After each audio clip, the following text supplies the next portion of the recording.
Assalamualaikum warahmatullahi wabarakatuh. Kembali lagi bersama Ibu pada materi IPA kelas 8. Kali ini kita akan melanjutkan materi sistem pencernaan pada manusia, bagian ketiga yaitu gangguan pada sistem pencernaan. Mengapa materi ini penting? Materi ini merupakan materi yang berada pada akhir bab sistem pencernaan. Materi ini penting karena membantumu mengetahui beberapa gangguan atau kelainan pada organ-organ pencernaan, sehingga kamu dapat berupaya untuk mencegah dan menjaga organ-organ pencernaanmu. Jenis kelainan atau penyakit yang berhubungan dengan sistem pencernaan yang pertama adalah obesitas. Adakah di antara kalian yang sering takut kalau ditimbang? Nah, sesuai gambar ya, kita bisa melihat bagaimana obesitas menyebabkan bapak ini bertubuh sangat besar. Lalu, apa itu obesitas? Obesitas adalah suatu kondisi tubuh yang memiliki kandungan lemak berlebih sehingga dapat menimbulkan efek negatif pada kesehatan. Obesitas umumnya disebabkan karena konsumsi makanan yang berlebih dan kurangnya aktivitas tubuh. Namun demikian, obesitas juga dapat disebabkan oleh keturunan melalui pewarisan gen atau akibat konsumsi obat tertentu. Pada beberapa orang, ada yang sedikit mengonsumsi makanan namun mengalami kelebihan berat badan. Hal ini dapat disebabkan oleh laju metabolisme tubuh yang lambat. Pada gambar, kita bisa melihat bahwa obesitas dapat meningkatkan beberapa risiko penyakit-penyakit lain, seperti penyakit jantung, darah tinggi, stroke, artritis, varises, serta diabetes. Upaya utama untuk mencegah atau menangani obesitas adalah dengan berolahraga dan mengatur pola makan. Pengaturan pola makan dapat dilakukan dengan mengurangi konsumsi makanan yang banyak mengandung energi, seperti makanan yang tinggi gula dan lemak, dan banyak mengonsumsi makanan yang mengandung serat tinggi. Gangguan yang berhubungan dengan sistem pencernaan yang kedua adalah karies gigi. Karies gigi atau gigi berlubang merupakan kerusakan gigi akibat infeksi bakteri yang merusak lapisan gigi sehingga merusak struktur gigi.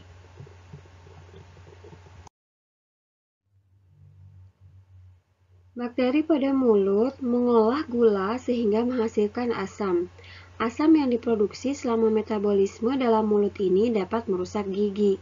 Gigi yang berlubang dapat menyebabkan nyeri pada gigi jika sampai terlalu dalam kerusakannya karena telah sampai merusak saraf gigi.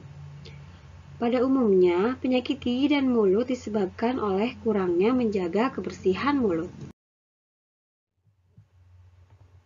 Bagaimana cara merawat gigi kita agar terhindar dari karies atau mencegah agar tidak terjadinya plak pada gigi? Yang pertama, kita bisa menggosok gigi dengan baik setelah sarapan dan sebelum tidur. Itu minimal menyikat gigi 2 kali sehari. Lalu, membersihkan sisa makanan di sela-sela gigi dengan benang gigi. Berkumur dengan obat kumur jika perlu. Atau misalnya kita bisa juga berkumur dengan larutan garam dan air hangat untuk membantu mengurangi plak pada gigi. Lalu memeriksakan gigi secara teratur juga dapat mengurangi perkembangan bakteri yang menyebabkan terjadinya penyakit pada mulut dan gigi. Waktu untuk pemeriksaan gigi biasanya 6 bulan sekali. Selain itu, kamu juga bisa mengurangi makanan-makanan manis seperti permen, minuman bersoda, atau makanan manis lain agar jumlah plak yang menempel pada gigi berkurang. Kamu dapat berkumur dengan air setelah banyak makan makanan manis. Juga, kamu bisa memperbanyak minum air putih untuk mengurangi plak yang menempel pada gigi. Yuk, kita rawat dan jaga gigi kita baik-baik. Penyakit yang ketiga yang berhubungan dengan sistem pencernaan adalah penyakit yang tentu sering kalian dengar, yaitu penyakit MAH atau gastritis. Penyakit ini berhubungan dengan salah satu organ pencernaan kita, yaitu lambung.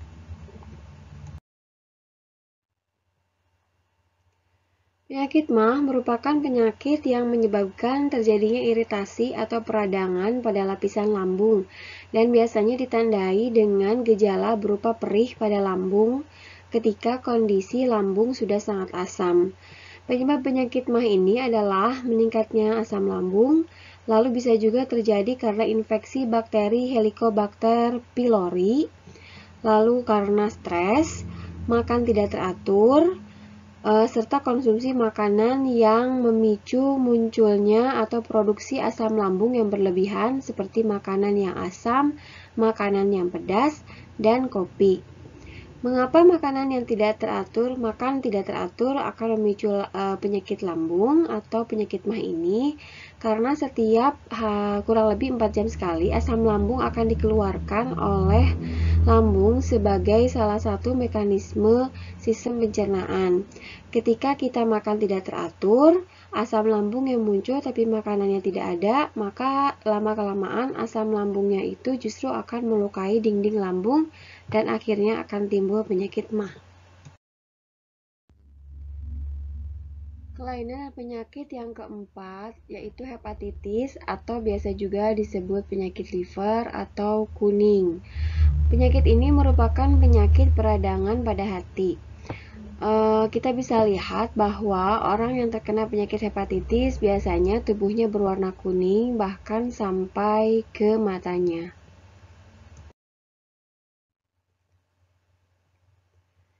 Orang yang menderita hepatitis ringan memiliki gejala seperti orang yang terkena flu, seperti sakit otot, sakit persendian, demam, diare, dan sakit kepala. Ketika penderita hepatitis akut, biasanya mereka mengalami jaundice atau kondisi menguningnya kulit dan mata, membesarnya hati, dan membesarnya limfa.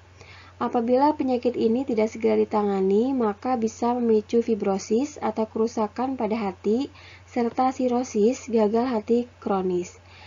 Sirosis dapat meningkatkan resiko berkembangnya kanker hati. Virus hepatitis B merupakan penyebab utama penyakit hepatitis. Selain virus hepatitis B, penyakit hepatitis juga dapat disebabkan oleh bakteri, jamur, protozoa, racun seperti alkohol, serta penggunaan obat secara terus-menerus seperti parasetamol. Gangguan atau penyakit yang kelima yang berhubungan dengan sistem pencernaan yaitu diare. Tentu kalian sudah sering mendengar. Diare adalah penyakit pada saluran usus besar yang disebabkan oleh infeksi bakteri dan protozoa seperti Entamoeba coli. Ketika terjadi infeksi, dinding usus besar teriritasi, gerakan peristaltiknya meningkat, serta air tidak dapat diserap. Penderita diare dapat mengalami dehidrasi karena air dalam usus terus-menerus dikeluarkan. Selain itu, penderita diare juga akan mengalami mulas di perut karena kontraksi otot pada usus besar terjadi terus-menerus. Diare bisa disebabkan oleh beberapa faktor. Yang pertama, intoleransi terhadap makanan seperti laktosa dan fruktosa. Laktosa ini biasanya terdapat pada susu. Oleh karena itu, beberapa orang yang tidak toleran terhadap laktosa yang ada pada susu biasanya mengalami diare. Lalu yang kedua bisa juga karena alergi makanan, lalu efek samping dari obat-obatan tertentu, bisa juga infeksi bakteri, virus, atau parasit, bisa oleh penyakit usus, pasca operasi batu empedu, serta adanya radang pada saluran pencernaan. Gejala-gejala yang ditimbulkan oleh penyakit diare, yang pertama itu sering buang air.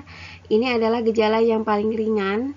Lalu yang kedua ada kejang lambung, ada mabuk dan muntah, demam, tidak berselera makan, bahkan sampai bisa terjadi dehidrasi. Beberapa upaya yang bisa kita lakukan untuk mencegah penyakit diare adalah dengan menjaga kebersihan makanan yang dikonsumsi. Karena makanan yang kurang higienis biasanya mengandung bakteri yang dapat menyebabkan diare. Mencuci tangan sebelum makan, minum air yang dimasak atau air kemasan yang higienis, dan jagalah kebersihan diri dan lingkungan. Apabila terkena diare, penanganan yang dilakukan adalah dengan meminum oralit atau larutan gula dan garam. Hal ini dilakukan untuk mengganti cairan yang banyak keluar saat diare, atau dapat juga minum obat diare. Obat diare biasanya memiliki fungsi utama membantu proses pemadatan feses, bukan menghentikan diare. Apabila sakit diare belum teratasi, segeralah memeriksakan diri ke dokter. Ayo, siapakah di antara kalian yang sering mengalami susah buang air besar? Susah buang air besar dalam sistem pencernaan disebut pula dengan konstipasi. Konstipasi merupakan kondisi feses yang keras atau kering sehingga sulit untuk dikeluarkan. Apakah kalian masih ingat? Salah satu proses yang terjadi pada usus besar adalah proses pengaturan kadar air pada feses. Nah, karena konstipasi terjadi pada tubuh seseorang, maka feses yang keluar terlalu kering atau terlalu keras.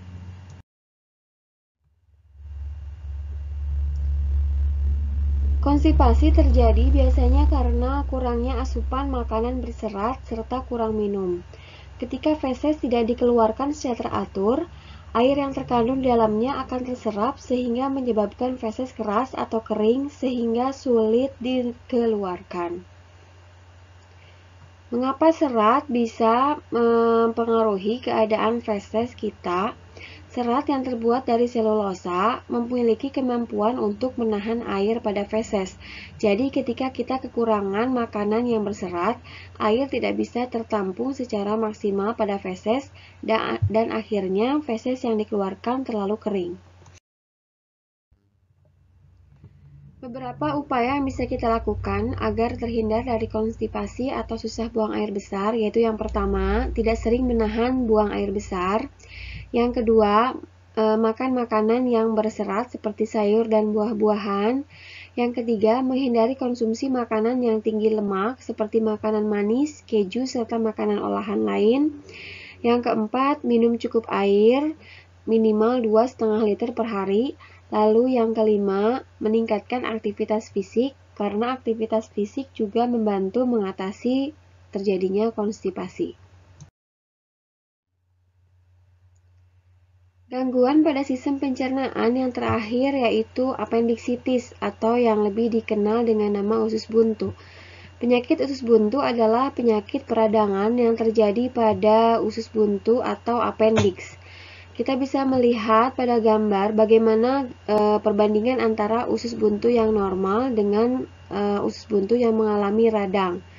Kalau kalian masih ingat, usus buntu ini terletak di daerah antara usus halus dan usus besar. Gejala yang terjadi pada orang yang mengalami usus buntu adalah nyeri pada perut yang disertai gejala lain seperti kehilangan nafsu makan, perut kembung, tidak bisa buang gas atau kentut, mual, bisa terjadi juga konstipasi atau sebaliknya bisa terjadi diare serta demam. Penyebab usus buntu biasanya terjadi karena rongga usus buntu mengalami infeksi. Dalam kondisi ini, bakteri berkembang biak dengan cepat sehingga membuat usus buntu meradang, membengkak hingga bernanah. Lalu, mengapa orang yang suka makan pedas identik dengan penyakit usus buntu? Makanan yang berasa pedas yang biasa dimakan biasanya mengandung biji-biji cabai yang tidak tercerna dengan baik pada tubuh kita, termasuk juga biji pada jambu biji. Lalu biji-bijian ini ada kecenderungan untuk melewati usus halus menuju usus besar dengan tidak tercerna, malah akan berkumpul pada appendix atau usus buntu. Lama-lama, biji-bijian ini akan mempengaruhi timbulnya infeksi bakteri sehingga menimbulkan peradangan pada apendiks. Nah, ini yang menyebabkan mengapa orang yang suka makan makanan pedas ini identik dengan penyakit usus buntu. Meskipun jumlah vitamin dan mineral pada tubuh yang dibutuhkan itu tidak sebanyak karbohidrat, protein, dan lemak, tetapi ketika kita kekurangan vitamin atau mineral secara berturut-turut atau dalam waktu yang lama, tubuh kita akan memperlihatkan gejala kekurangan vitamin. Seperti contoh, kalau kita kekurangan vitamin A, maka gangguannya berupa penglihatan kabur, kerusakan hati dan tulang, serta rambut yang rontok. Vitamin B, gangguannya berupa penyakit beri-beri, gangguan saraf, kehilangan berat badan berlebih, dan anemia. Vitamin C, ini akan menimbulkan gangguan berupa skorbut, sariawan, lemas, luka yang lambat sembuh, dan gangguan kekebalan tubuh. Biasanya orang yang ingin memiliki antibodi yang tinggi akan sering mengkonsumsi vitamin C. Lalu kalau kita kekurangan vitamin D, ini gangguan yang bisa timbul adalah terjadinya cacat tulang pada anak-anak, pelunakan tulang pada orang dewasa, kerusakan otot, kardiovaskular, serta ginjal. Lalu vitamin E, gangguan yang akan terjadi kalau kita kekurangan adalah degenerasi sistem saraf. Lalu vitamin K, gangguannya akan terjadi kelainan penggumpalan darah, kerusakan hati, dan anemia. Jadi usahakan meskipun dalam jumlah yang sedikit, kita tetap harus memberi asupan vitamin yang cukup ke dalam tubuh kita. Sama halnya seperti vitamin, tubuh kita juga akan memperlihatkan gejala ketika kekurangan mineral. Contohnya ketika kita kekurangan kalsium, akan terjadi gangguan keterlambatan pertumbuhan dan kehilangan massa tulang, karena kalsium ini merupakan salah satu bahan pembentukan tulang. Lalu kalau kita kekurangan mineral fosfor, gangguannya lemas, kehilangan mineral dari tulang, dan kehilangan kalsium.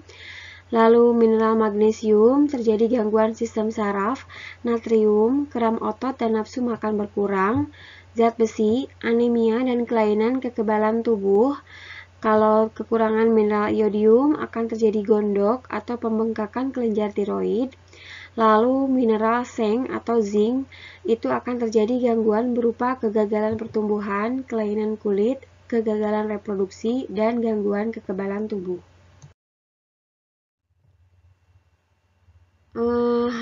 Beberapa penyakit yang sudah dijelaskan tadi itu hanya segelintir atau sedikit penyakit yang merupakan contoh yang berhubungan dengan sistem pencernaan.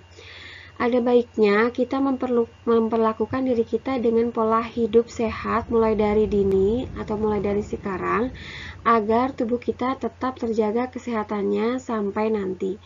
Membiasakan hidup sehat ini bisa dilakukan dengan memakan makanan yang sehat, lalu meminum cukup air, mengurangi stres, serta melakukan aktivitas fisik secara kontinu atau berkelanjutan, serta yang terpenting usahakan untuk tidak merokok. Alhamdulillah, sampailah kita pada akhir bab sistem pencernaan manusia. Terima kasih sudah menyimak ketiga video pembelajaran yang merupakan rangkaian materi sistem pencernaan manusia. Mudah-mudahan ilmunya bermanfaat. Wassalamualaikum dan sampai jumpa pada materi berikutnya.